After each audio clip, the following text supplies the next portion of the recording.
Assalamualaikum warahmatullahi wabarakatuh. Kami Waalaikumsalam. dari kelompok 4 ingin mempresentasikan hasil proyek kami. Tindakan pidana konten ilegal, eksploitasi seksual anak di era digital berdasarkan Undang-Undang ITE. Di sini kami beranggotakan 5 anggota. Yang pertama ada Nada Nabila Nur, ada Muhammad Irfan Suenda, ada Michael Chandra, ada Muhammad Mayadi, dan Kevin Sugiarto. Yang pertama ada abstrak. Perkembangan teknologi informasi yang pesat melahirkan berbagai bentuk kejahatan siber, terutama penyebaran konten ilegal seperti eksploitasi seksual anak.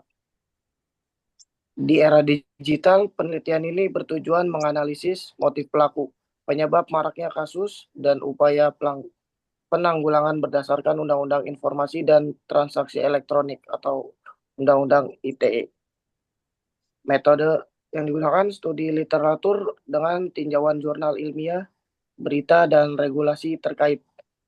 Penelitian menekankan pendekatan komprehensif meliputi aspek hukum, sosial, dan teknologi untuk melindungi anak dari kejahatan cyber di ruang digital.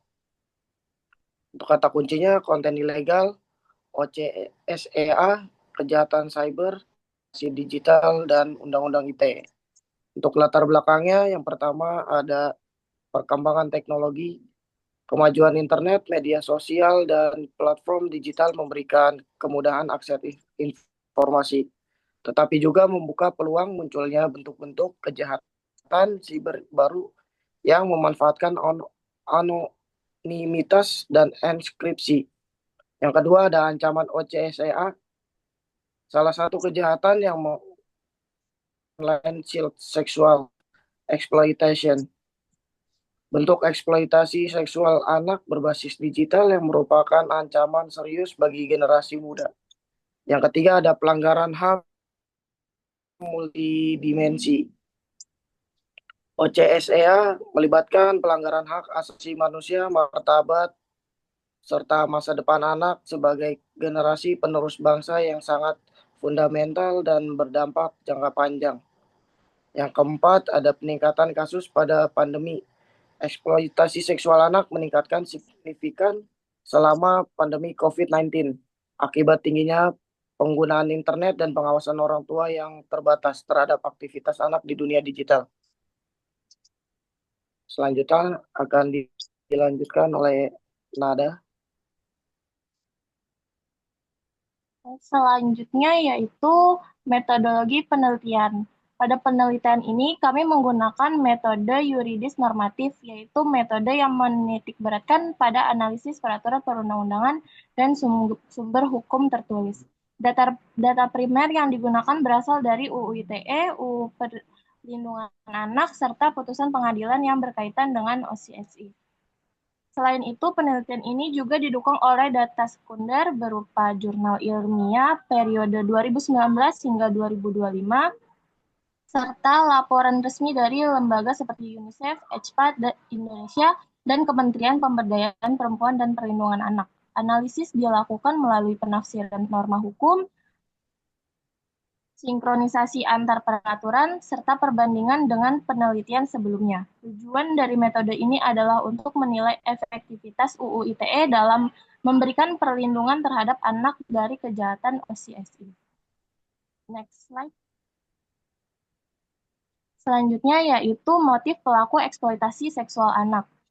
Motif pertama adalah motif ekonomi. Dalam konteks OCSI, penyebaran konten eksploitasi seksual anak sering kali dijalankan sebagai aktivitas ilegal yang terorganisir. Pelaku memanfaatkan platform digital yang bersifat tertutup dan terenkripsi untuk mendistribusikan konten. Tingginya permintaan terhadap konten pornografi anak menjadikan aktivitas ini memberikan keuntungan finansial yang besar. Sistem distribusi yang tertutup tersebut membuat kejahatan ini sulit terdeteksi dan menyulitkan aparat penegak hukum dalam melakukan intervensi. Selanjutnya, motif berikutnya berkaitan dengan faktor psikologis dan deviasi seksual. Beberapa memiliki penyimpangan seksual tertentu dan memanfaatkan platform digital sebagai sarana untuk mengakses serta mempertukarkan konten eksploitasi seksual anak.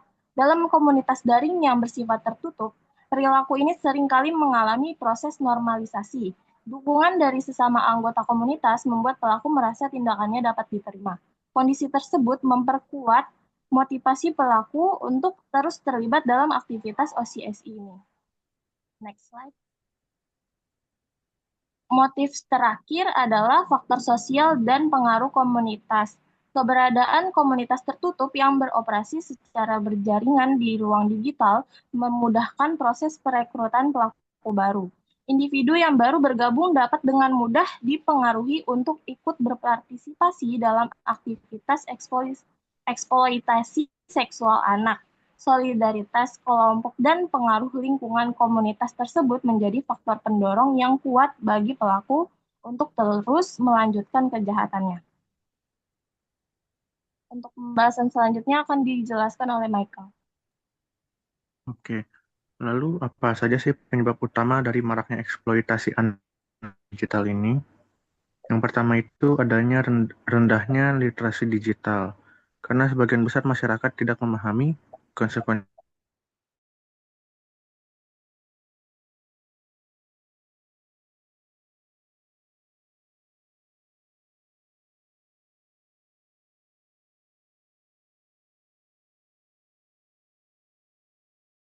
distribusi, karena pelaku beroperasi tanpa identitas asli. Ketiga, dari pengawasan anak yang lemah, akses internet yang tidak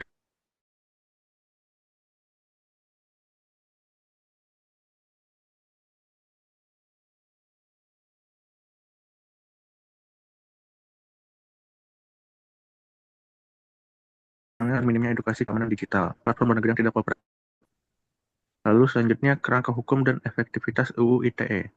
UU ITE sendiri dari nomor 11 tahun 2008 yang mengatur transaksi elektronik seperti konten ilegal dan juga perlindungan dari kejahatan cyber. UU Perlindungan Anak nomor 35 tahun 2014 yang melindungi hak asasi anak dari eksploitasi fisik, sosial, dan seksual. Lalu ada tentang implementasi. Belum ada standarisasi terminologi dari OCSEA dalam kebijakan nasional yang membuat penegakan tidak seragam. Lalu ada hambatan pelaksanaan. Pengawasan konten digital dan penegakan hukum di media sosial belum optimal. Hambatan dalam deteksi dan juga penyelidikan. Lalu ada perangkat hukum yang belum sepenuhnya adaptif terhadap karakter dinamis kejahatan cyber dan OCSEA.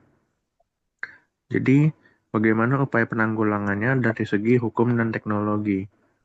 Yang pertama itu ada dari penguatan penegakan hukum, peningkatan kapasitas aparat dalam pendeteksian pola distribusi digital, forensik digital, dan kerjasama lintas negara untuk membongkar jaringan internasional, seperti dari UU ITE dan UU Perlindungan Anak harus diterapkan secara konsisten. Kedua, dari pemanfaatan teknologi, menggunakan AI, Artificial Intelligence, untuk content detection, hash database, dan automated blocking. Harus menjadi strategi global efektif dalam menekan penyebaran konten OCSEA. Selanjutnya akan dijelaskan oleh Kevin. Yang ketiga, peningkatan literasi digital, edukasi keamanan digital pada anak, orang tua, dan pendidikan harus diprioritaskan. Mencegah tidak dapat berjalan tanpa kesadaran masyarakat tentang risiko interaksi digital terhadap anak. Yang keempat, kolaborasi multisektor. Sinergi antara negara, lembaga perlindungan anak, platform digital, dan aparat hukum menjadi kunci memutuskan mata rantai penyebar konten ilegal. Dan ada lagi peran organisasi internasional dan nasional. EPAT Indonesia menjalankan strategi mencegah OCCEA melalui edukasi, advokasi, indikator red flag, untuk deteksi dini. Peran, peran organisasi NGO sangat penting dalam menghadapi dinamika kejahatan berbasis digital.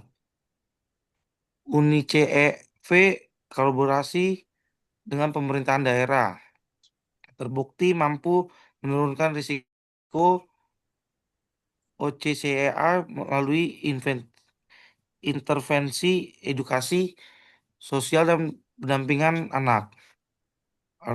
Atau Kementerian Pemberdayaan Perempuan dan Pelindungan Anak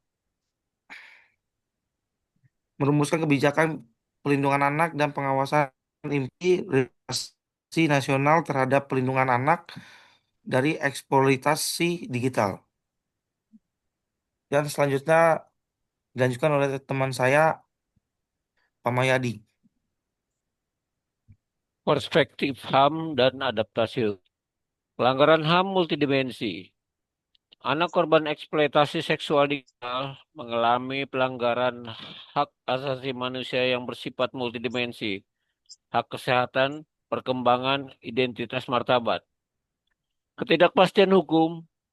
Perangkat hukum yang ada belum sepenuhnya adaptif terhadap karakter dinamis kejahatan cyber dan perkembangan teknologi digital. Selanjutnya, perlindungan komprehensif. Diperlukan instrumen hukum yang lebih responsif, implementasi yang lebih tegas, kerjasama internasional, penguatan forensik digital, peningkatan kapasitas aparat penegak hukum.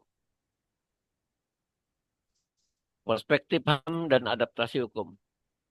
4 langkah utama untuk mencegah OCCIE. Hukum. Penegakan Undang-Undang ITE lebih tegas, kerjasama polisi dengan negara lain, tangkap jaringan pelaku secara menyeluruh. Teknologi. AI otomatis deteksi konten ilegal, forensik digital untuk bukti, blokir konten berbahaya secara cepat. Sosial. Kerjasama semua pihak pemerintah, perusahaan, dan masyarakat. Platform digital, TikTok, IG, dan sebagainya, bantu pantau komunitas lokal, jaga anak. Edukasi, ajar anak cara aman pakai internet, orang tua diawasin anak online, sekolah kasih pelajaran literasi digital. Intinya semua pihak yang harus gotong royong lindungi anak dari bahaya internet. Kesimpulannya adalah eksploitasi seksual anak atau OCCIA merupakan konten ilegal serius yang terus meningkat seiring perkembangan teknologi digital, didorong motif ekonomi, psikologi, dan jaringan komunitas. Penyebab utamanya adalah literasi digital rendah, anonimitas platform, pengawasan anak lemah, serta penegakan hukum belum optimal. Penanggulangannya memerlukan pendekatan komprehensif melalui penguatan Undang-Undang ITE, teknologi AI, deteksi, literasi digital masif, dan kolaborasi multisektoral agar perlindungan anak di era digital dapat ditingkatkan. Sekian dan terima kasih itu dari kelompok kita terhadap tindak pidana konten ilegal atau eksploitasi seksual anak di era digital berdasarkan Undang-Undang ITE. Sekian dan terima kasih.